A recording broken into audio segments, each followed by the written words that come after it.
Welcome to the Human Capital Innovations Podcast. We're your source for personal, professional, and organizational growth and development, where we share original research, explore industry trends, and interview executives and thought leaders from across the globe. We hope you join us often for practitioner-oriented content around all things related to leadership, HR, talent management, organizational development, and change management.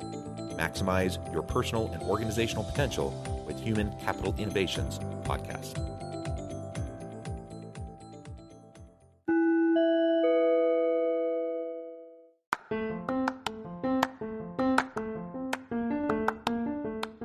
If you enjoy the Human Capital Innovations Podcast, enjoy ad-free listening by going to the Patreon page, and please consider contributing even at the producer or sponsorship level. And please leave a review. Thank you for your support.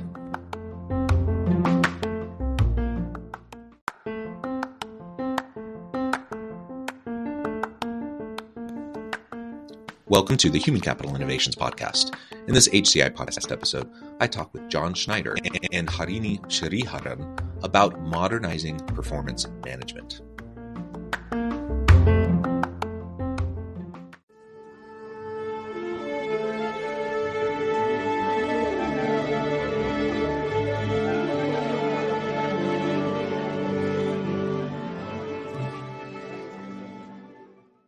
John Schneider and Harini Sridharan, welcome to the Human Capital Innovations Podcast.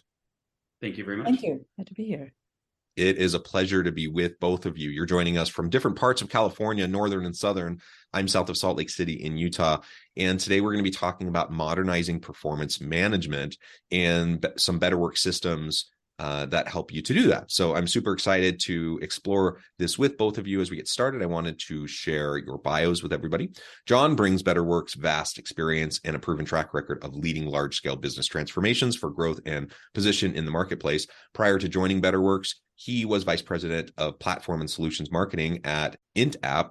In this role, he was responsible for evolving product positioning to platform-based solutions that drove increased value for customers, expanded the business into new markets, and led to successful acquisitions of adjacent technologies to fulfill IntApp's position as the market leader. His work at IntApp directly contributed to accelerated revenue growth, which ultimately resulted in a $1 billion plus IPO. Harini is a strategic marketer who is passionate about how companies bring new offerings to market and get them into the hands of customers. As the head of product marketing at BetterWorks, she is responsible for their go-to-market strategy, product launches, analyst relations, partnership marketing, and sales enablement. She has a decade of experience as a product marketer with notable companies such as Jive and IntApp, where she has supported key company initiatives such as crafting the company's IPO narrative, leading the go-to-market integration of strategic acquisition, and designing the messaging for a unified platform story across a wide range of products. Both of you have an amazing background and really fascinating careers. Before we dive on into the conversation more broadly, I'd love to just give both of you a minute to share anything else about yourselves, your background, your personal context, and then we'll dive on in. Great. Absolutely. Yeah. I mean, you covered a lot of ground there. I'm the CMO at BetterWorks. I joined the company about 15 months ago after the IPO of IntApp. And I was really attracted to the challenge or opportunity, if you will, in the marketplace of helping the workforce evolve performance management. It was a very exciting time in terms of the move to hybrid work and some of the new paradigms around future of work concepts that were actually becoming reality very, very fast. And BetterWorks was incredibly positioned to do that. So that's sort of why I ended up here. I'm down in San Diego. I've got 3 boys, a golden retriever to my left, and a wife. So that's about it for me. The specific case is HR leaders and practitioners, and which is why I'm here. Wonderful. Thank you so much. And as we dive on into the conversation, John, if you wouldn't mind just starting us off by telling us a little bit about BetterWorks and what you're doing there at BetterWorks. Absolutely. BetterWorks is really focused on taking that age-old process of performance management, and it's something that I think we all know completely does not fit in the modern way in which work gets done, and we're reimagining that entire process. We know traditional performance management has epically failed to motivate employees to perform at their best, which at the end of the day is what it's intended to do.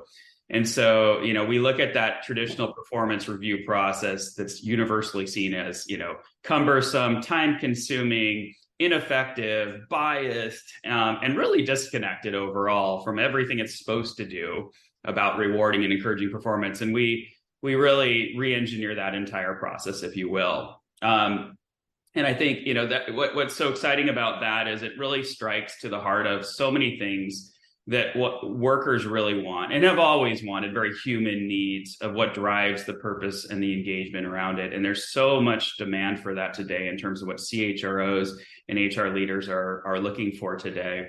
So we're really on a mission to really change performance management to a concept called performance enablement, one that's forward-looking, that helps coach and develop employees and engage them with their managers in ways that are meaningful and constructive versus punitive and, backwards looking and all the things that have been, again, universally hated, top to bottom of the company. Even the C-suite hates performance reviews. Nobody likes it. So that's what we're after at BetterWorks.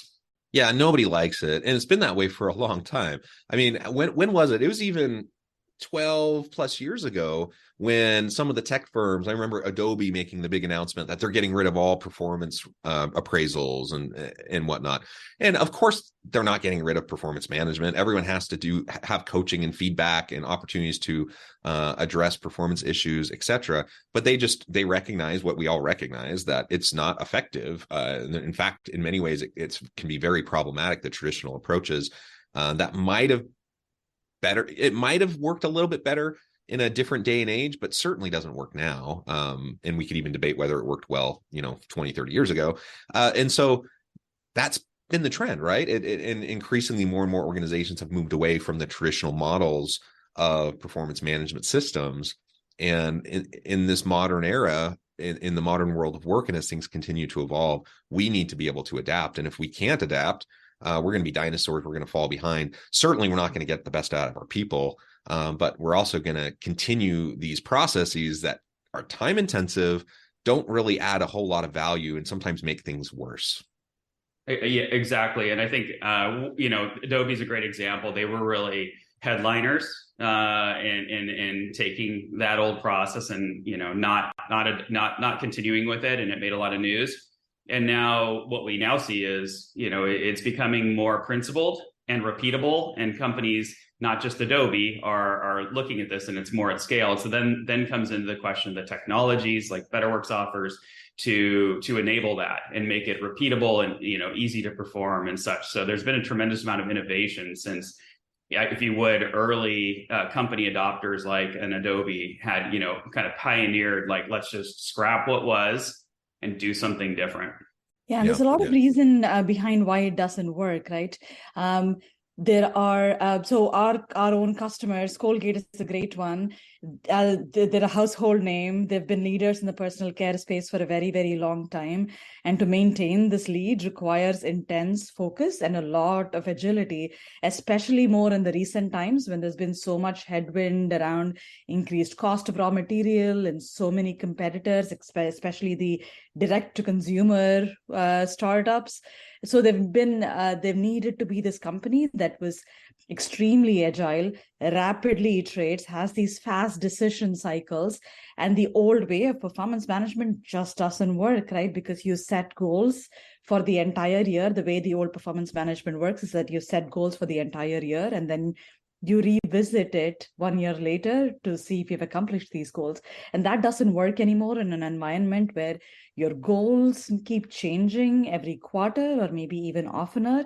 And so they needed to be a lot more agile. They needed their managers and employees to have frequent conversations. So everybody was aligned to responding to all of the new information and the strategy changes.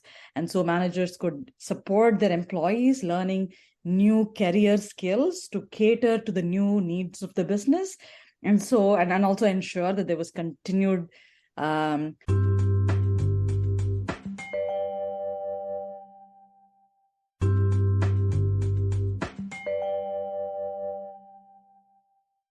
trust in leadership as leadership was making these changes. And that was one of the reasons why they chose BetterWorks. And that's that's just one of many use cases why that illustrate why the age-old performance management model doesn't work anymore, and why so many companies are shifting to this new way of approaching performance. Yeah, absolutely.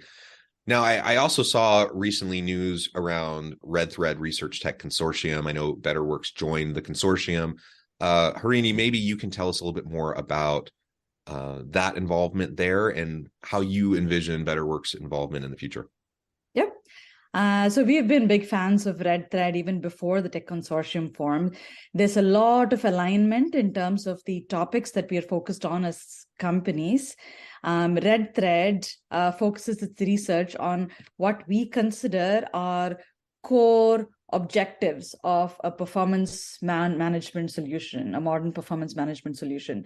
So the research agenda includes topics such as employee engagement, skill development, continuous upskilling, manager effectiveness, employee experience and culture. And these are the exact kind of outcomes that we hope to bring about through our product. So there's a lot of alignment there.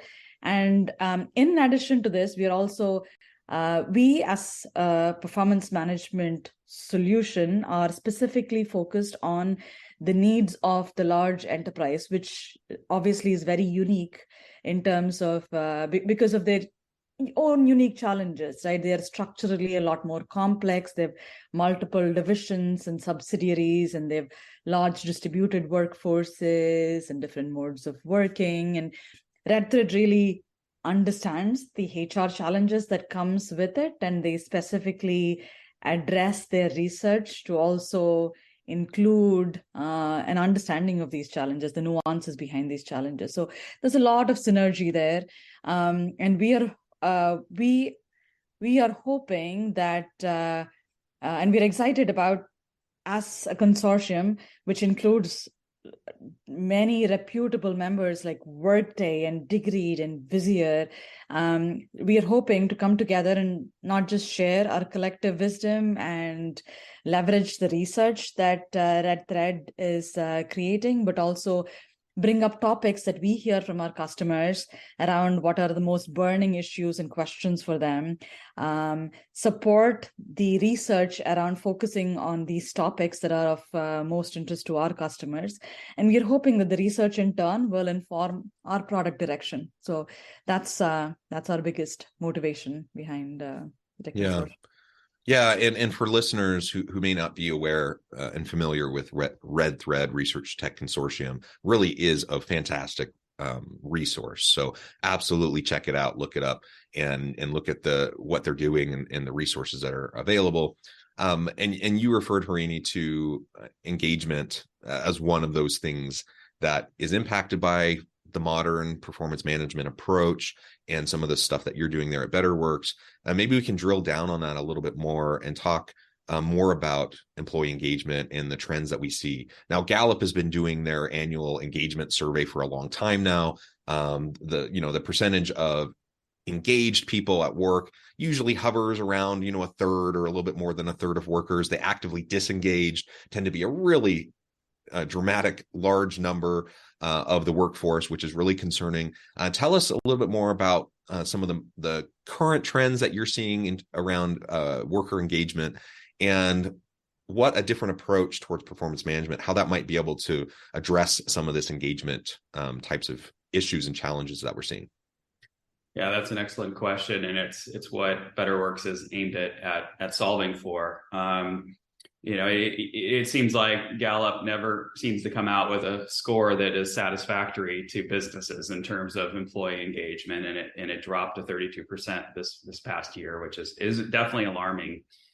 Which always implies that the disengagement level, the active disengagement level, is going up too, which is almost terrifying, probably to a CEO.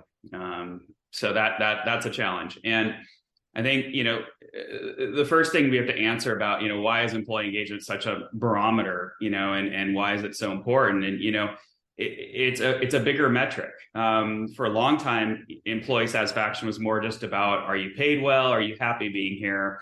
Do you like your colleagues, and how are your benefits? And it was very, specific, almost like contractual level. Is your role good? Contractual level things. But employee engagement tries to encapsulate the heart of how an employee experiences their work, which in turns to that commitment they'll have and their drive to do their best and perform at their best. And we do repeatedly see that even satisfied employees, we do an annual study of the workforce. It's a global study. We have over 2,000 respondents. And what we found in last year's study was that even employees that were quitting or planning to quit said they have good feelings about their company. So employee satisfaction wasn't even on the radar of being too problematic, but they were disengaged or they were ready to bolt out the door. And that's pretty scary. So why would it be in a free fall, right? I think first, we all know the workforce is exhausted.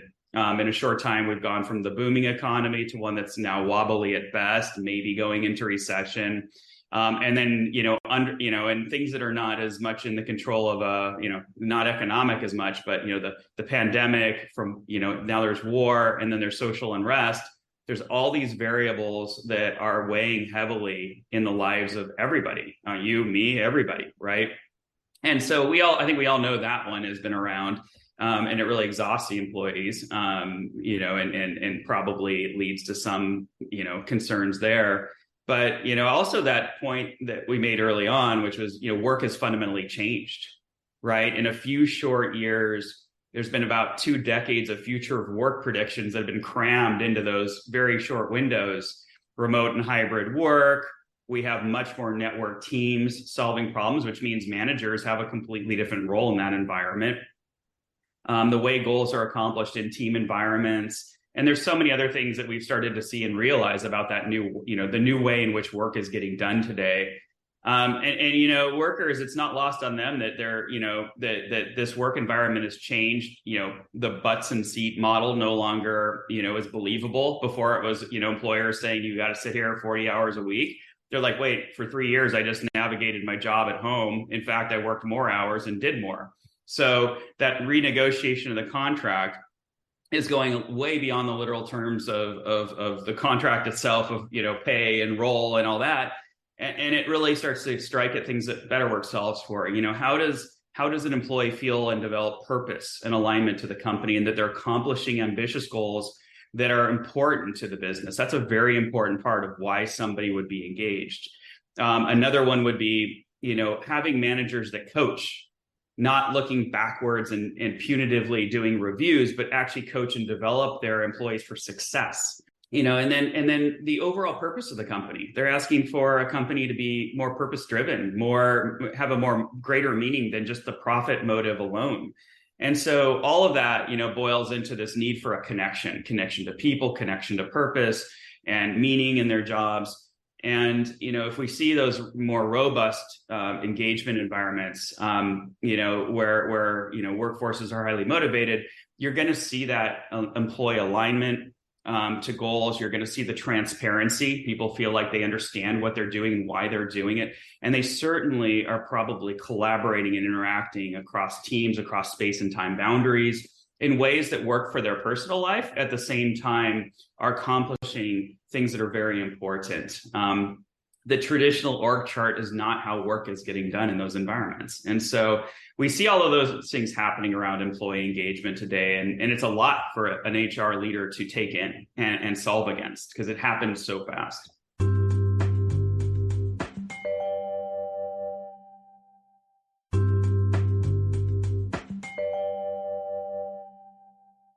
So there's also the manager effectiveness angle to this, right?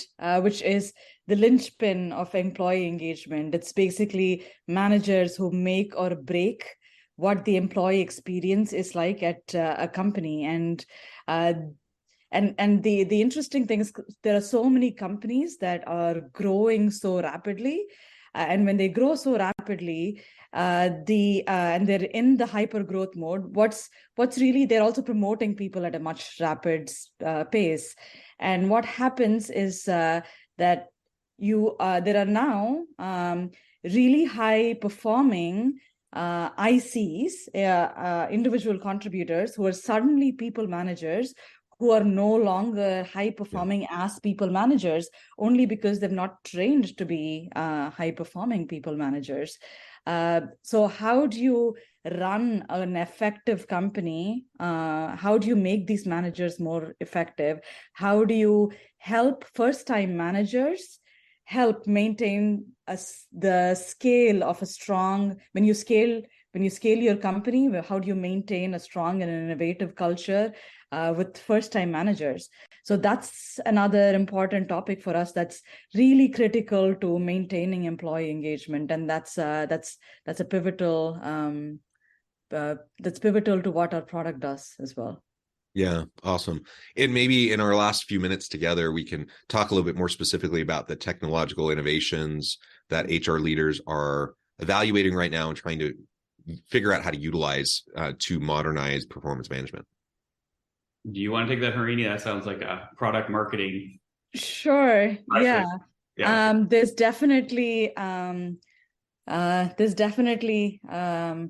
people analytics angle to it, right? Which is when I think about the technology innovations that are most top of mind for HR leaders, the first thing I think about is how do HR leaders become more strategic?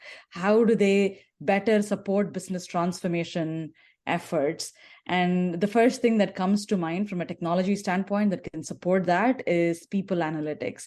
So how do they help? How do they make better choices about their people and for their people, especially in a time when uncertainty and confusion can just in the market itself, and how workers are feeling, just cloud decision making. So things like and people analytics is getting a lot more advanced. It can help answer questions that HR has not been able to answer before, which in turn supports high-level business decision-making.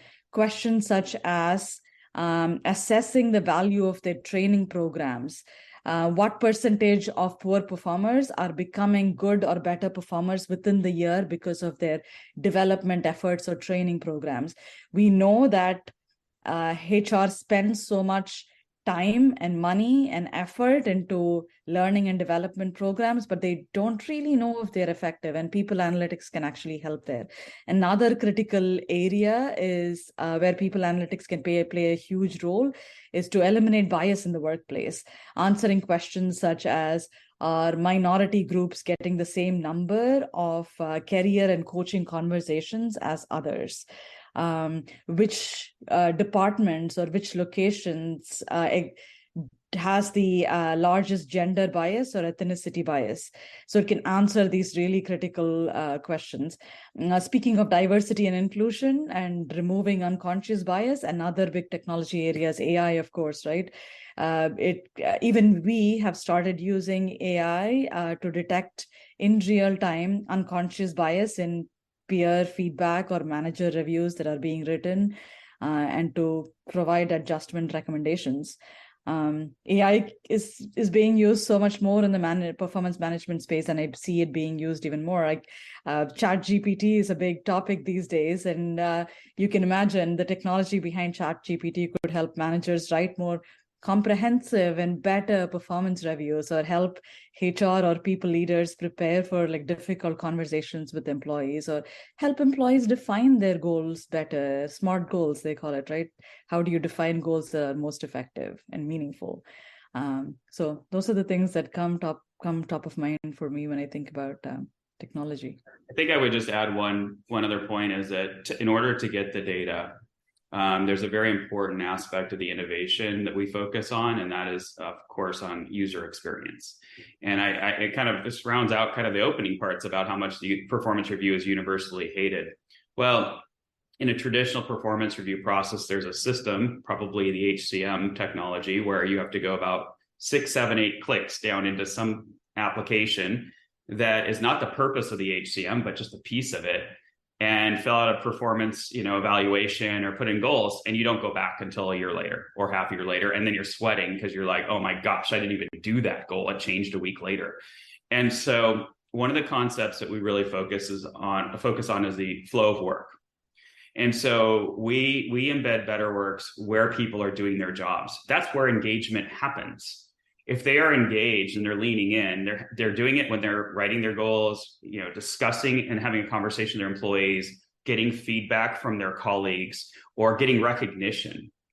And the idea that that's going to be a standalone technology application whereby somebody has to go into it and all that does not reflect the way work gets done. And this is the real challenge that the way technology providers have gone after this problem for many years now aren't solving for. And BetterWorks, and somebody who uses BetterWorks, an employee, is likely to log in on average every week.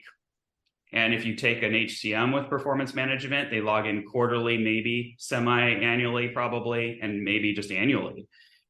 Weekly says a lot about how frequent they need to involve themselves in that technology to have these levels of engagement. So I think that's a really important part. You don't get the data if people don't use the technology. And that's what is the big fundamental problem. People hate the way it's been deployed to date. Yeah, wonderful.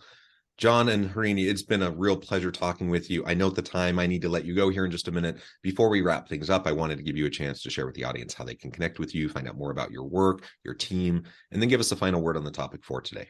Connect with us, betterworks.com. You can always also reach out to me specifically. It's maybe in the podcast title, I'm sure my name is included. It's basically my first name dot last name at betterworks.com. Feel free to reach out to me directly as well.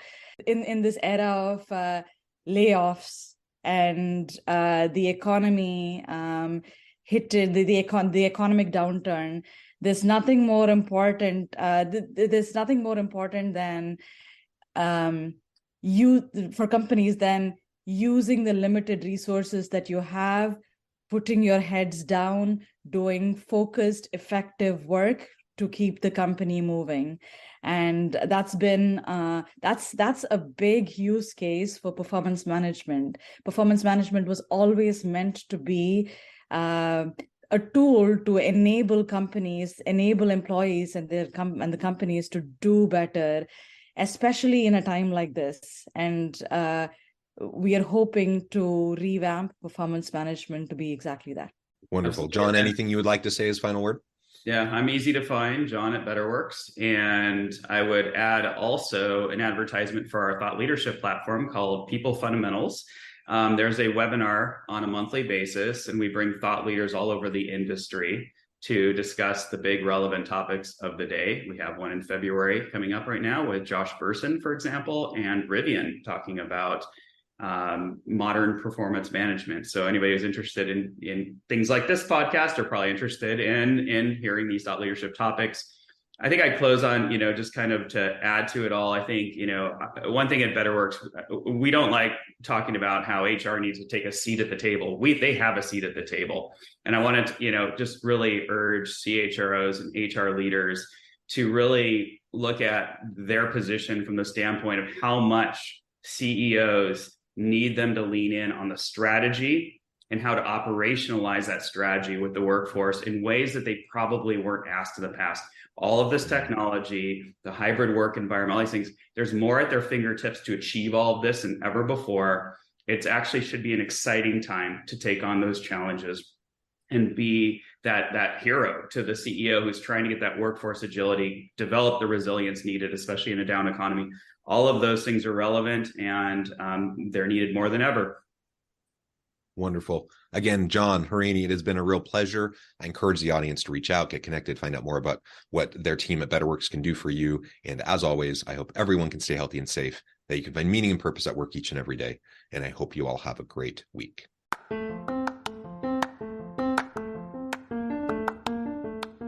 you enjoy the Human Capital Innovations podcast? Enjoy ad-free listening by going to the Patreon page, and please consider contributing even at the producer or sponsorship level. And please leave a review. Thank you for your support.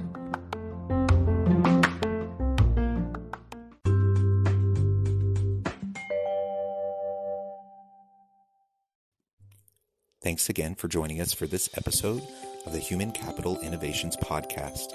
I hope you stay healthy and safe and that you have a great week.